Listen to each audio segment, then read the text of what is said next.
Hello students, सबसे पहले तो आपका बहुत बहुत धन्यवाद। आपने मुझे जो इतना लाइक और इतना प्यार दिया और जो सब्सक्राइब किया उसके लिए बहुत बहुत आपका धन्यवाद। और आज हम पढ़ेंगे elements of design as apply to textile. तो डिजाइन के तत्वों के बारे में आज हम जानेंगे। सबसे पहले तो ये समझ लेते हैं कि डिजाइन होती क्या है। जब हम मार्केट जाते हैं और मार्केट में हम जब फैशन के अकॉर्डिंग कोई भी कपड़े लेते हैं, शादी के लिए हमें कुछ अलग कपड़े सिलेक्ट करने हैं, अगर कुछ और ओकेशन है, घर में पार्टी है तो हम उसके लिए कुछ अलग कपड़े सिलेक्ट करते हैं, अगर हमें कहीं घूमने जाना है तो हम अलग कपड़े देखते हैं। तो सब जो वैरायटी वाले जो कपड़े होते हैं, अलग अलग वैरायटी, अलग अलग डिजाइन डिजाइन डिजाइन जो होती है वो कई तरह के तत्वों से मिलकर बनी होती है। तो जो ये डिजाइन के जो तत्व होते हैं आज हम उनके बारे में पढ़ेंगे। तो डिजाइन के जो तत्व होते हैं वो है जैसे रंग है, लाइन रेखाएं हैं, आकार है, उनका टेक्सचर, बनावट कैसी है कपड़ों की, स्पेस कैसा है उनमें उनमें कैसे डार्कनेस वाले कपड़े हैं, लाइट कपड़े हैं, ये सारी चीज़ें जो भी हैं ये सब होते हैं एलिमेंट्स ऑफ डिजाइन। तो चलिए आज हम पढ़ते हैं elements of design. Elements of design as apply to textile.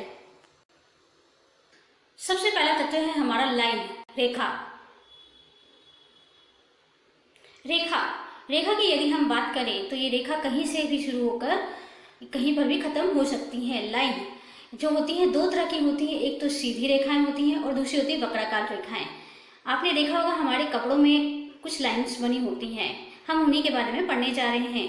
सीधी रेखाएं जो होती हैं ये शुरू होकर कहीं से भी शुरू होंगी और एकदम सीधी रहेंगी, कहीं भी खत्म हो लेकिन एकदम इनको स्ट्रेट रहेंगी। या तो एक खड़ी भी हो सकती हैं, ये आड़ी भी हो सकती हैं, ये तिरछी भी हो सकती हैं। सबसे पहले देखते हैं हम सीधी रेखाएं, स्ट्रेट लाइन, खड़ी, आड़ी और तिरछी। तो खड़ी रेखाएं जो होती है वर्टिकल लाइन। वर्टिकल लाइन ये होती हैं कि अगर कोई किसी व्यक्ति विशेष की कद काठी छोटी है और उसे लंबा दिखाना है तो हम खड़ी रेखाओं का इस्तेमाल करते हैं। आड़ी रेखाएं जो होती हैं ये व्यक्ति विशेष को कद काठी, अगर किसी व्यक्ति विशेष की हद से ज़्यादा है या ज़्यादा लंबाई है और उसकी लंबाई को छोटा दिखाना है तो हम आड़ी रेखाओं वाले कपड़े पहनाते हैं। तिरछी रेखाएं जो होती हैं किसी व्यक्ति विशेष की कद काठी, रूप आदि में और उसको ज़्यादा अच्छा दिखाने के लिए हम तिरछी या जो इसके शो है उसको दिखाने के लिए तिरछी रेखाओं का, उसमें भ्रम पैदा करने के लिए हम तिरछी रेखाओं का इस्तेमाल करते हैं। दूसरी आती है वक्राकार लाइन, वृत्ताकार या अर्धवृत्ताकार। वृत्ताकार अगर हम देखें तो ये हमारी गर्दन की जो होती है कटिंग वो वृत्ताकार होती है। अर्धवृत्ताकार जैसे आस्तीन वगैरह हमारी जो कटिंग की जाती हैं वो अर्धवृत्ताकार इसमें आती हैं। तो ये दो तरह की कर्व्ड लाइन होती हैं।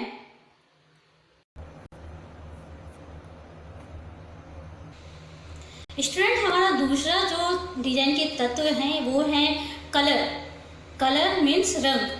यदि हम मार्केट जाते हैं और हम कपड़ों का चुनाव करते हैं तो सबसे पहले हम किसी भी कपड़े का कलर देखते हैं। सबसे पहले तो हम ये देखते हैं कि ये कलर का कपड़ा हम पर जमेगा कि नहीं जमेगा, इस कलर का कपड़ा हम पर कैसा लगेगा। और इसके अलावा हम ये भी देखते हैं कि हम किस ओकेजन पर इसे पहनने जा रहे हैं, पार्टी में पहनने जा रहे हैं, शादी में पहनने जा रहे हैं, या किसी से मिलने के लिए पहनने जा रहे हैं, या बाहर घूमने के लिए। तो इन सब चीज़ों में हम सबसे पहले देखते हैं कलर। तो कलर का भी एक बहुत बड़ा महत्व है। कलर की यदि हम बात करें तो सफ़ेद शांति का प्रतीक है। नीला कलर यदि हम देखें, अगर हम कमरे में किसी भी कमरे में जाते हैं और अगर हम बहुत ज़्यादा तनाव में हैं तो जो नीला कलर है तनाव मुक्त करने वाला कलर माना जाता है। इसके अलावा यदि हम देखें काला कलर शोक का प्रतीक है, इसके अलावा मृत्यु का प्रतीक है। और हरा कलर देखें तो हम हरियाली का प्रतीक है। और जैसे बैगनी कलर की बात करें तो बैगनी कलर जो होती है एक राष्ट्रीय कलर माना जाता है। बैगनी कलर को एक रॉयल कलर माना जाता है। तो ये सारे जो कलर होते हैं, ये सारे जो रंग होते हैं, इनका बहुत ज़्यादा महत्व है और हम अपने मनपसंद कलर के अनुसार ही किसी भी कपड़े को पहनना पसंद करते हैं। तो कलर के बगैर यदि हम बोले कि डिजाइन के तत्वों को बनाया जा सकता है तो ये असंभव होगा। हेलो स्टूडेंट, हमारा तीसरा तत्व है शेप, आकार। एक सही शेप में हमें कपड़ों का चुनाव करना पड़ता है।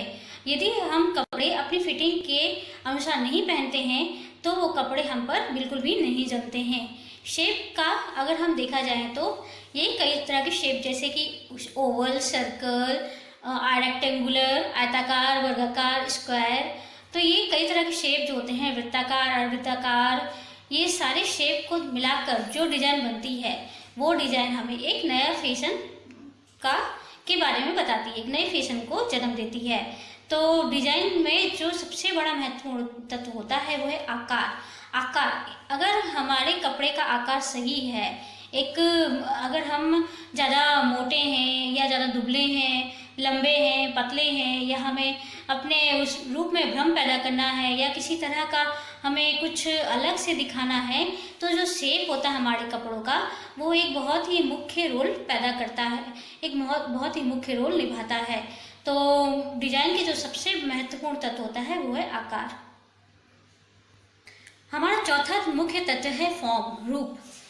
कपड़े की जो बनावट है, कपड़े का टेक्सचर है, कपड़े में जो लाइन, कलर और जो डिजाइन दी गई हैं उनका एक निश्चित स्थान पर होना, और उन निश्चित स्थान पर फिर जो रूप बनता है कपड़े का, जो डिजाइन का एक नया रूप बनकर उभर कर आता है, यह रूप एक नई डिजाइन को जन्म देता है। तो कपड़ों में फॉर्म का होना, एक सही फॉर्म में होना, कपड़ों में डिजाइन के तत्वों का एक सही फॉर्म में होना ही हमें एक नए फैशन को तरफ ले जाता है, एक नई फैशन की तरफ हमें ले जाता है। तो हमें कपड़ों का चुनाव करते वक्त ये देखना चाहिए कि जो कपड़ों में डिजाइन है वो सही फॉर्म में है कि नहीं है। स्टूडेंट, हमारा पांचवा तत्व है स्पेस, यानी कि स्थान।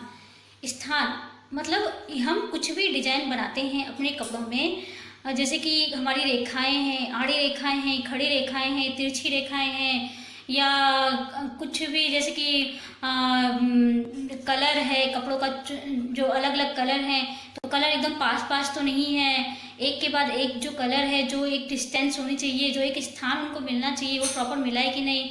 अगर पास पास होंगे तो देखने में बिल्कुल भी अच्छा नहीं लगेगा। तो इन सब चीज़ों के बीच में एक गैप होना बहुत ज़रूरी है। जो लाइन है, कलर है, जो टेक्सचर है, जो जिस तरह से जो बुनावट की गई है, बुनाई की गई है, इन सब में स्पेस का होना बहुत ज़्यादा ज़रूरी है। तो डिज़ाइन का एक बहुत ही मुख्य तत्व है स्पेस, स्थान। अगर हम देखें तो जो स्थान होता है, जो स्पेस होते हैं, वो एक बहुत अच्छा फॉर्म क्रिएट करते हैं हमारी डिज़ाइन का। अब जो अगला तत्व है हमारा वो है टेक्सचर, बनावट। स्टूडेंट, जब हम कुछ भी कपड़ों का चुनाव करते हैं, कोई भी कपड़ों को घर में लाते हैं, तो सबसे पहले तो हम ये देखते हैं कि इनका टेक्सचर कैसा है। टेक्सचर देखकर ही हम ये पता लगा पाते हैं कि कपड़े की क्वालिटी कैसी है, उसकी बनावट कैसी है, वो कैसा कपड़ा है। सिंथेटिक हम छूकर पता कर लेंगे, कॉटन का है ये भी हम देखकर पता कर सकते हैं, छूकर पता कर सकते हैं। तो किस तरह का कपड़ा है, अगर चिकना रेशमी कपड़ा है तो उसे भी हम देखकर पता कर सकते हैं। तो जो वो टेक्सचर होता है कपड़े का, वो कपड़े की क्वालिटी और कौन सा कपड़ा है इसके बारे में हमें बताता है। और अलग अलग टेक्सचर, अच्छे टेक्सचर जो होते हैं, जो दिखने में बहुत सुंदर होते हैं, जो टेक्सचर होते हैं, वो एक नई डिजाइन को बनाने में बहुत ही। स्टूडेंट, हमारा अंतिम तत्व है मान, यानी वैल्यू। और ये जो तत्व है ये हमें डार्कनेस और लाइटनेस के बारे में बताता है। यदि कोई व्यक्ति गहरे कलर का है, डार्क कलर का है, तो उस पर लाइट शेड ज़्यादा जमते हैं, लाइट शेड के कपड़े जमेंगे।